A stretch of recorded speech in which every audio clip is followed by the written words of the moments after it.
In this episode, we talk about the significance of ICMR's new malaria vaccine candidate and what it could mean for India. We also discuss the first ever grassland bird census conducted in Assam's Kaziranga National Park. But we begin today with a controversial legal case that has triggered sharp political conversations across the country. Hi, I'm Ichha Sharma, and you're listening to Three Things, the Indian Express news show.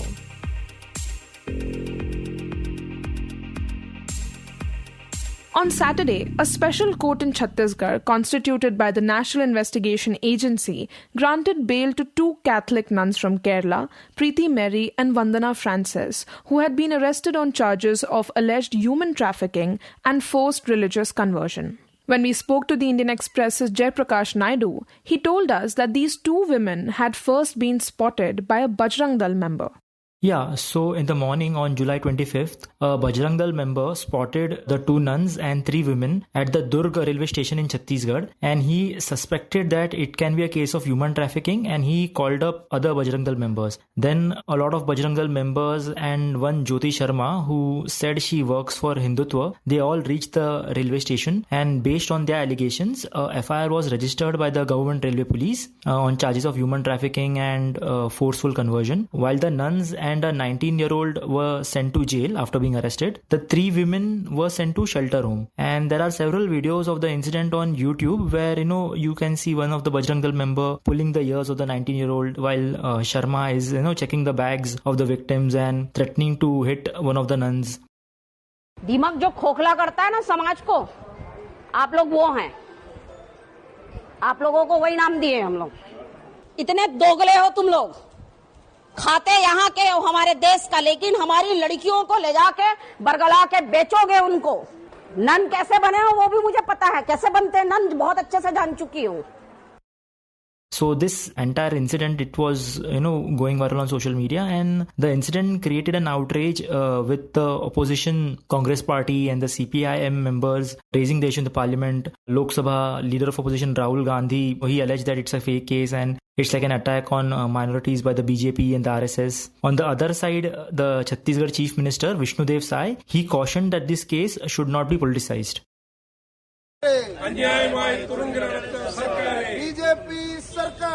BJP सरकारें औरतुगलिचो सुशिक्षो शर्म करो.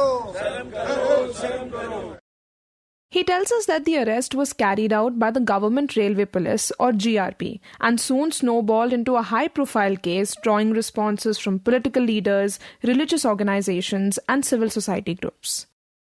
So there are two charges. One is of human trafficking for allegedly taking the three women from Naxal-affected Narayanpur district to Agra in Uttar Pradesh, where they were to work in a hospital. And the second allegation is they were forcefully converted from tribals to Christians.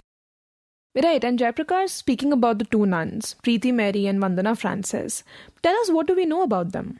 Yeah, so Preeti Mary and Vandana Francis, they are both aged about 50 to 55 years, and each of them have spent 6 to 7 years working in Chhattisgarh, including Narayanpur district, and both of them have become nuns somewhere in the 1990s, and they have been doing social work since. While nun Preeti is a registered nurse and she has worked in Andhra Pradesh, Maharashtra, Uttar Pradesh and Madhya Pradesh. Nun Vandana is a BA graduate and she is a trained pharmacist, and she has worked as a paramedical staff for leprosy patients, and apart from Chhattisgarh, she has also worked in Agra, Uttarakhand and Andhra Pradesh. And you earlier mentioned about their associate. So what have they been accused of, and how are they connected to the nuns? Yeah, so there's just one associate. His name is Sukhman Mandavi. He's a 19-year-old and he is a tribal from Narayanpur district and he follows Christianity, and he was the one who informed the three women about this job, and he was the one who took them from Narayanpur district to Durg district. The three women and this Mr. Mandavi, they met in church, and one of the women told me that he's like a brother to them. And Jayprakash, we know that both the nuns got bail on Saturday. So can you talk about what were the grounds on which the NIA court granted bail to them and the third accused?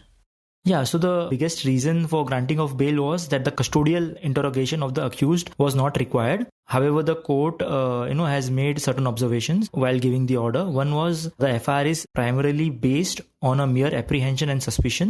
The nuns and the 19-year-old, they do not have any previous criminal record and they are not habitual offender and they will not abscond. Third observation was there was affidavits given by the parents of the victim who have denied the charges against the nuns and the 19-year-old. And last observation was 2 of the 3 girls, all 3 follow Christianity, but the court observation made was that 2 of the 3 girls have given statements that they are followers of Christianity since their childhood. So this also goes against the charge of forceful conversion.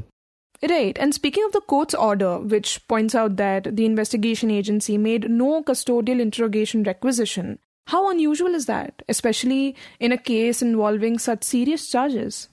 See, usually if it's a serious crime, then the police tend to take the police custody and, interrogate the accused to get more details. But in this particular case, the GRP did not seek their police custody. They were sent to judicial custody. And a reason for that could be that right now the investigation is in the nascent stage and maybe they wanted to gather some evidence and then, go for custodial interrogation. And once you are sent to judicial custody, if the police feel the need of having your police custody, they can always go to the court and seek the custody.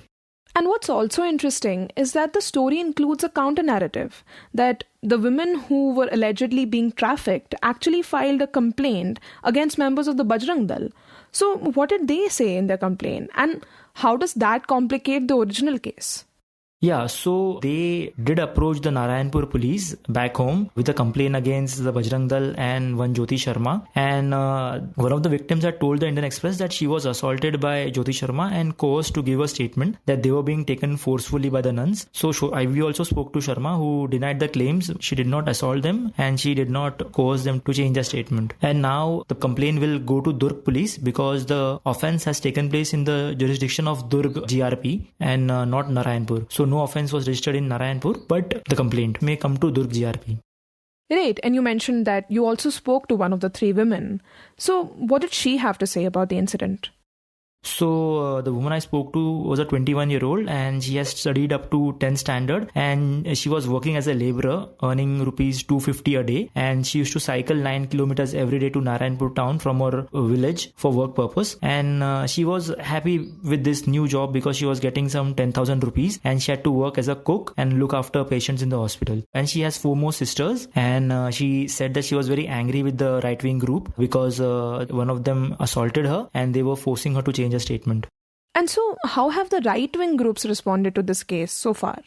So I also reached out to Bajrang Dal's state coordinator, Mr. Rishi Mishra, and he said that they still stand by their statement. They are saying that there should be a thorough investigation into this case, and they are saying that, it's their allegations. They are saying that this has been happening for a very long time, that girls from Bastar are being taken outside for work purpose and then they do not know what happens to them. So Mr. Mishra still stands by the allegations that it's a case of human trafficking and a thorough investigation needs to be done in the case. As far as Jyoti Sharma is concerned, she was denying allegations that she touched any of the 3 women because the 3 women were already inside the police station when she had reached there. And she said that, she found a 6 to 7 passport size photograph of girls and she saw that one of the 19-year-old boy who was arrested, he had some 3 Aadhaar card. So these were the allegations made by Jyoti Sharma. I cannot verify it, but the Sharma as well as the Bajrang Dal, they still stand by what the allegations they have made, and they are also gone. Their lawyers are also gone to the NIA court to oppose the bail, but it did not go in their favor.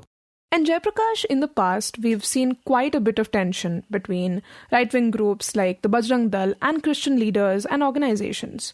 So could you talk a bit about those incidents? So this is not the first controversial case from Bastar region where the minority community have faced atrocities over allegations of forceful conversion. Such cases or instances have been going on at least for the last 4 to 5 years, including during the Congress rule in Chhattisgarh. So the first big case that comes to my mind is from January 2023 when a mob led by tribal leaders including BJP had vandalized a church in Narayanpur district and they had desecrated statues of Jesus and Mother Mary. Back then the superintendent of police was assaulted by the mob and he was left bleeding from his head. At the same time, hundreds of tribals who had started following Christianity Christianity, they were socially boycotted from the villages, and over 100 of them were forced to stay in an indoor stadium in Narayanpur. It was a major political issue back then, and Christian groups were unhappy with the then ruling Congress party, and Arun Pannalal of the Chhattisgarh Christian Forum had made their own party named Sarva Adi Dal, which had dented Congress votes and which led to Congress losing a seat or two in the assembly polls. Similarly, Arvind Netam, a former union minister who is from Chhattisgarh and a senior tribal leader from the Sarva Adivasi Samaj, this year he had approached the RSS seeking their help to stop forceful conversions in Bastar. The BJP government in Chhattisgarh is also planning to bring a stringent law to deal with the issue of forceful conversion. Apart from this issue, another major issue in Chhattisgarh is the tribals who are following Christianity. They are not allowed to bury bodies of their family members in the village graveyards. They have to take the bodies to Christian graveyards which are, many kilometers away from the village. And this issue still persists. And a big example of this was one Ramesh Baghel from the SC community who had approached the Supreme Court after the villagers in Bastar district did not allow him to use the common burial ground to bury his father, who was a pastor. So Ramesh had argued that two of his relatives were buried in the same common graveyard in 2007 and 2015 as per Christian rituals, and the villagers had no issue with it back then. At that time, the Apex Court had ruled against Baghel in the favor of the government, and Baghel was forced to bury his father's body in a Christian graveyard after keeping it in a mortuary for 20 odd days. And when we talk about this particular case, what happens next? Is there a timeline for the investigation or the trial? See, right now there is no timeline for investigation, and the trial will begin after the GRP file a charge sheet in this case. The nuns' lawyers, they told me that they are having a discussion and may approach the High Court for quashing the FIR.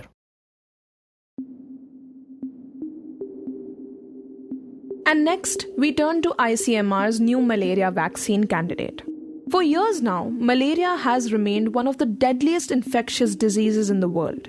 In fact, in 2023, despite numerous global efforts to tackle it, the disease caused nearly 6 lakh deaths, with around 3,500 of those reported from India, according to the World Health Organization.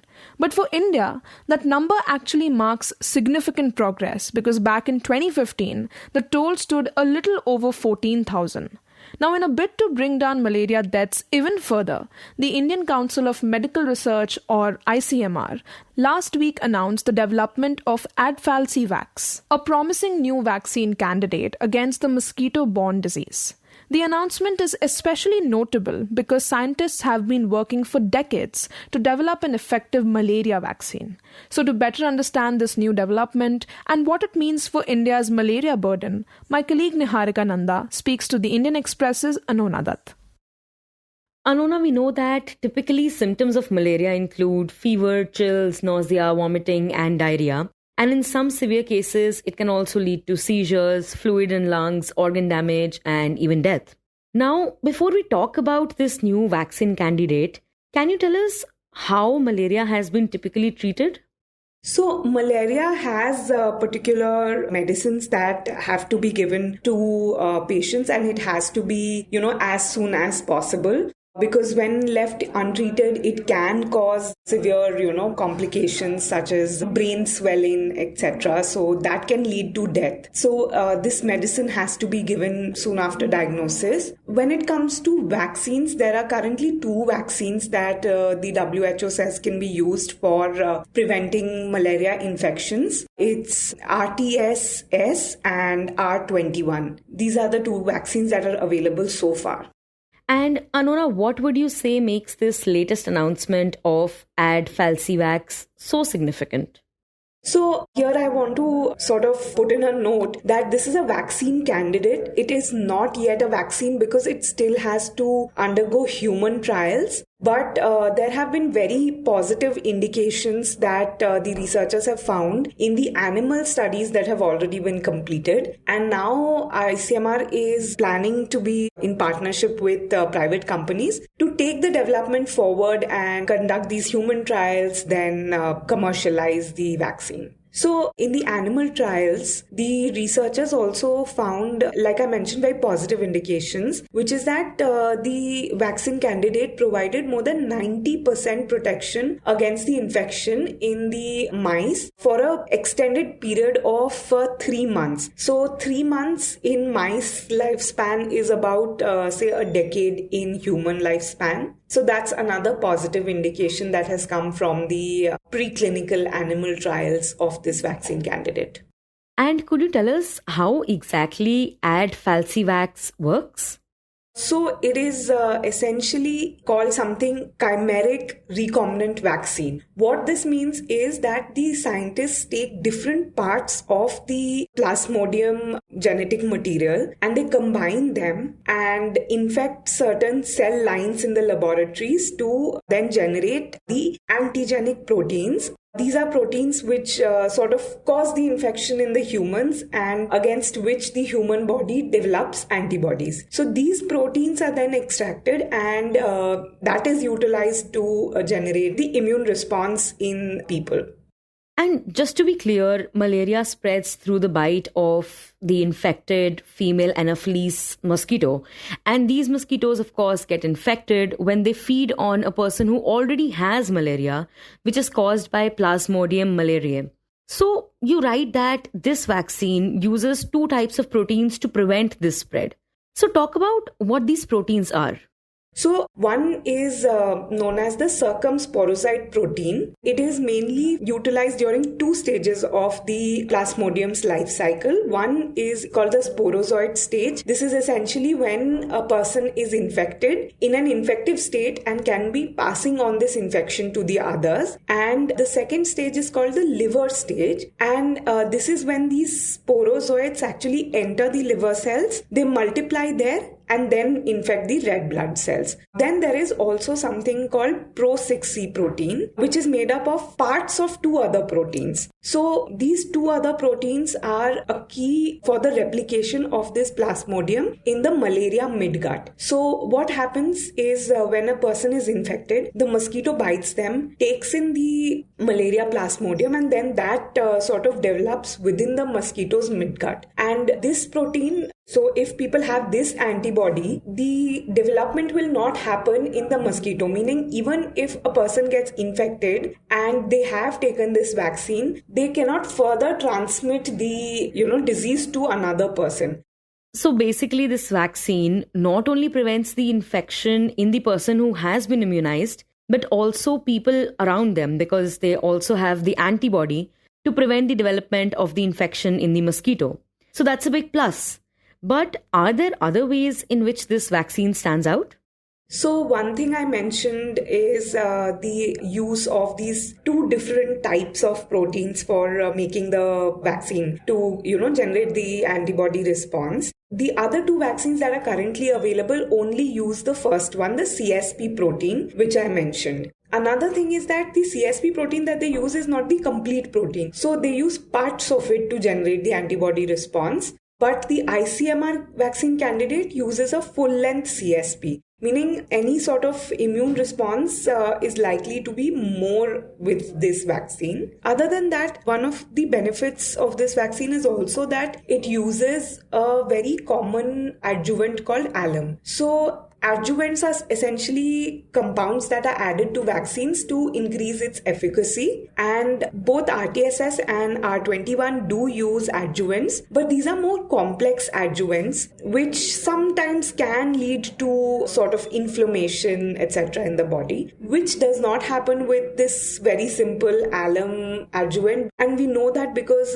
this is also used in a lot of the vaccines that are used for the childhood immunization program. Another thing that the researchers found, of course, in the laboratory data, is that this alum microparticle adjuvant is stable at room temperature. What that means is the vaccine is also likely to be resistant to the temperature, which means that you don't need to maintain a very good cold chain to transport these vaccines. That's the indication that the researchers have from the preliminary studies. And Anonna, you mentioned that the ICMR is planning to partner with private companies for human trials. So can you tell us how they are planning to go about it?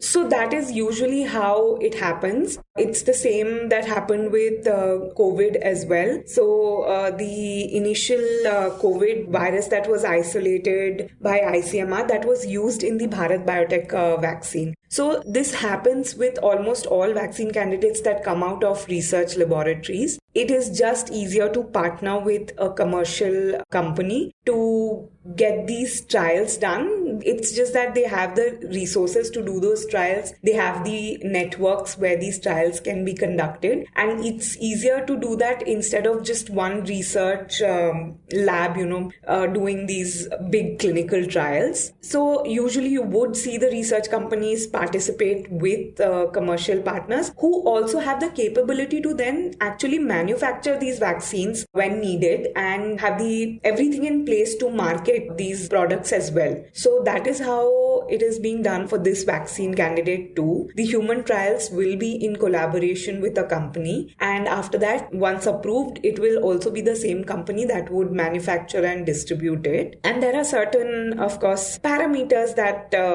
have to be fulfilled. So there are certain agreements in place, such as ICMR will continue to get 2% royalty from the sales of any of this vaccine. It will also continue to hold the intellectual property right, unless, of course, there are some developments that the company does on its own to the candidate, and then there will be a joint sharing of IPR. The papers that come out of this will also be with joint authorship with ICMR and the company. So these sort of agreements will be in place, but yes, usually you would see a vaccine being trialed and scaled up in collaboration with companies.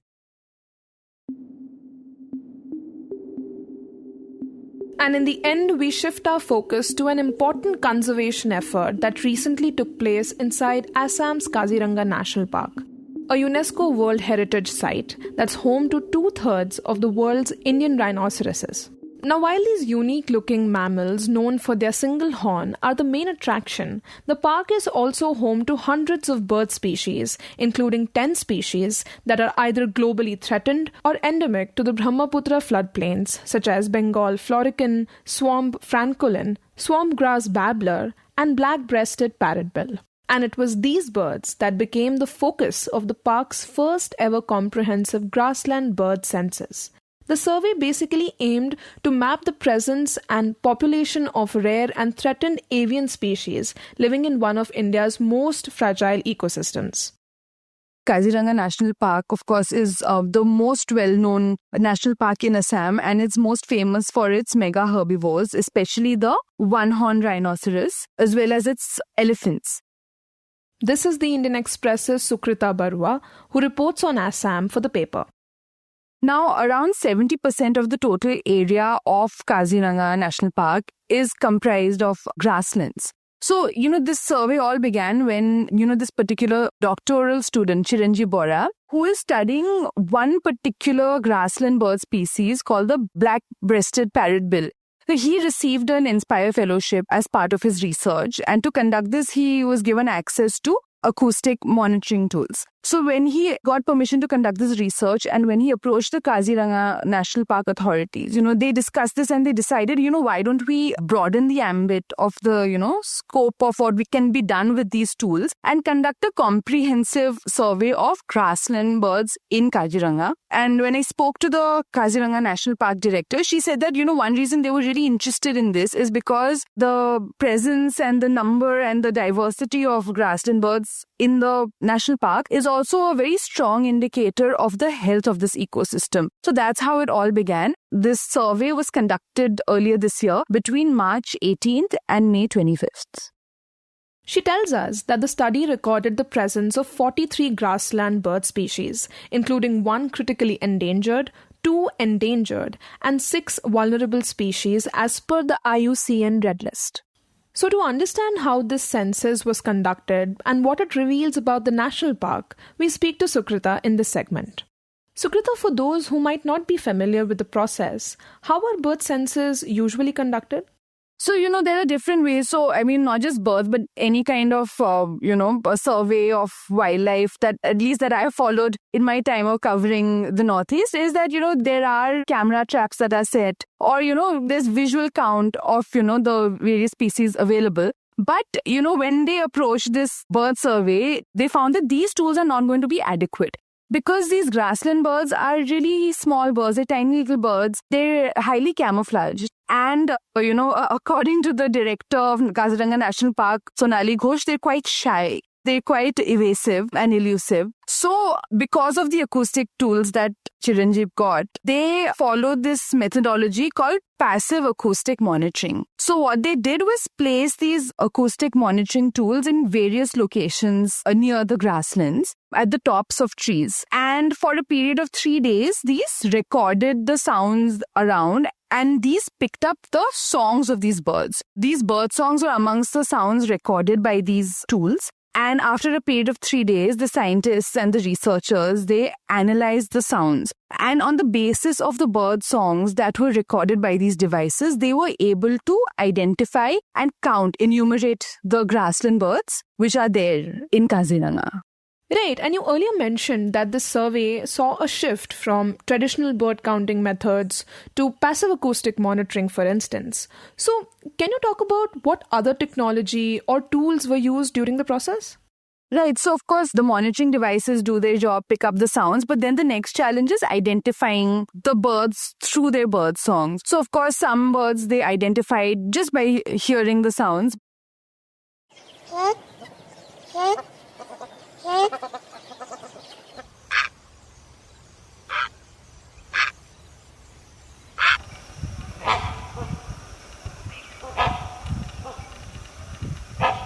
But that's not always adequate. So then in some cases when they weren't able to do so, they converted the sound waves into a graphical representation called a spectrogram. So on the basis of that, they were able to analyze these more closely, which helped them to identify them better. They also use different softwares which use machine learning. And, once you feed the sounds into these, they try and identify the birds. So there's extensive use of technology and different means.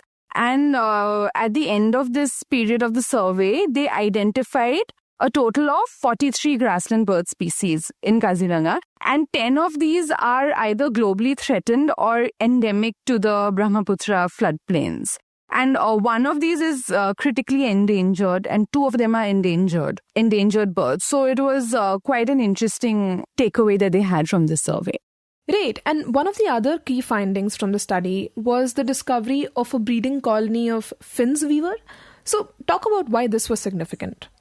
Yeah, so this is one of those birds which are endemic to the Brahmaputra floodplain. So that means they're not found anywhere else in the world except here. So again, this bird, what Dr. Ghosh was saying is that they knew that the bird was there and they know that it nests on top of really high trees. But till date, they didn't know where it was that these birds were nesting. So through this survey, they identified a nesting colony of these birds in the Kaziranga National Park. And what she was saying is that this diversity of birds and knowing that, this really threatened bird has set up a large nesting colony in Kaziranga National Park is an indicator that tells us that the ecosystem is healthy, that the grassland is in good health, which is why they're, choosing this space. And also, Chiranjeev Baruah had said that, these birds are endangered, are threatened, and so many of them are endemic to the Brahmaputra floodplains.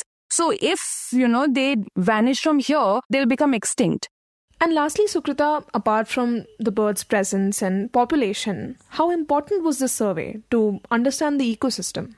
So Baruah was also saying that, it's also important to note these findings because in the past 4 decades, Assam has lost almost 70% of its grasslands. So the ecosystem in which these birds survive and thrive in has also been diminishing rapidly. And he's named a number of different factors for this, including overgrazing and, converting grasslands for agriculture purposes. But there's also a natural phenomenon called ecological succession. So there's a instinct for grasslands to gradually transition into forests. So, this ecosystem is also diminishing. But he did mention that different national parks such as Manas and Kaziranga have been including grassland protection as part of its broader policy. You were listening to Three Things by the Indian Express. Today's show was edited and mixed by Suresh Pawar and produced by Niharika Nanda and me, Ichha Sharma. If you like the show, do subscribe to us wherever you get your podcast. You can also recommend it to someone you think may like it, with a friend or in your family. This is the best way for people to get to know about us. You can also tweet us at Express Podcast or write to us at podcast@indianexpress.com.